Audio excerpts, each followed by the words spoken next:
ఈ యువరాజు రాజ్యంలోని ఆడవాళ్ళందరికీ ఒక ప్రకటన ఇస్తాడు. అదేంటంటే తన దగ్గర ఉన్న ఉంగరం ఎవరి వేలికైతే పడుతుందో వాళ్ళని పెళ్లి చేసుకుని ఆ అమ్మాయిని తన రాజ్య యువరాణిగా ప్రకటిస్తానని చెప్తాడు. ఈ విషయాన్ని తెలుసుకుని ఆ రాజ్యంలో ఉన్న అందమైన అమ్మాయిలంతా యువరాజు దగ్గరికి చేరుకుంటారు.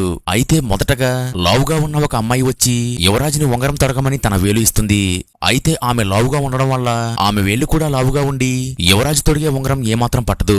దీంతో యువరాజు ఆమెను వెళ్ళిపోమని చెప్తాడు. అయితే ఈసారి యువరాజును పెళ్లి చేసుకోవడానికి ఒక చిన్నపిల్ల వస్తుంది. అయితే ఆమె వేలికి కూడా ఉంగరాన్ని తొడవగా ఈమె వేలు చిన్నగా ఉండడం వల్ల ఆ ఉంగరం లూజ్ అయిపోతుంది. ఆ తరువాత ఆ రాజ్యంలోని అమ్మాయిలంతా ఒక్కొక్కరిగా వచ్చి యువరాజు దగ్గర ఉంగరాన్ని పెట్టించుకోవడానికి ప్రయత్నిస్తారు. కానీ ఎంతమంది వచ్చినా సరే ఎవరి చేతికి ఇది సరిగ్గా సరిపోదు. చివరిగా ఒక ముసలావిడ వచ్చి ఆమె కూడా తన చేతిని ఇవ్వగా చివరికి ఆమె చేతికి కూడా ఆ ఉంగరం పట్టదు. దీంతో సాయంత్రం అయిపోవడంతో వచ్చిన వాళ్ళంతా వెళ్ళిపోతూ ఉంటారు.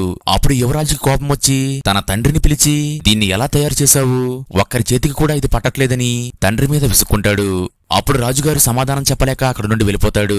అయితే చివరిగా అక్కడికి గాడిద ముసుగు ధరించిన ఒక అమ్మాయి వస్తుంది. ఆమె నేరుగా ఈ యువరాజు దగ్గరికి వచ్చి తన చేతిని అందించగా యువరాజు తన ఉంగరాన్ని పెట్టగానే ఆమె వేలికి సరిగ్గా సరిపోతుంది. అప్పుడే ఆ అమ్మాయి తన మీద ఉన్న ఆ గాడిద తోలు ముసుగుని ఒక్కసారిగా తీసేస్తుంది.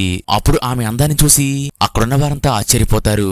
నిజానికి ఈమె పక్క దేశపు యువరాణి. అలాగే చిన్ననాటి నుండి ఈ యువరాజును గాఢంగా ప్రేమిస్తుంది. కానీ విధిరాత వల్ల ఈమె తాను ఇష్టపడిన ఆ యువరాజునే పెళ్లి చేసుకుంటుంది. కానీ ఆ తర్వాత ఏమైందో తెలియాలంటే ఈ వీడియో లైక్ చేసి మన ఛానల్ సబ్స్క్రైబ్ చేసుకోండి.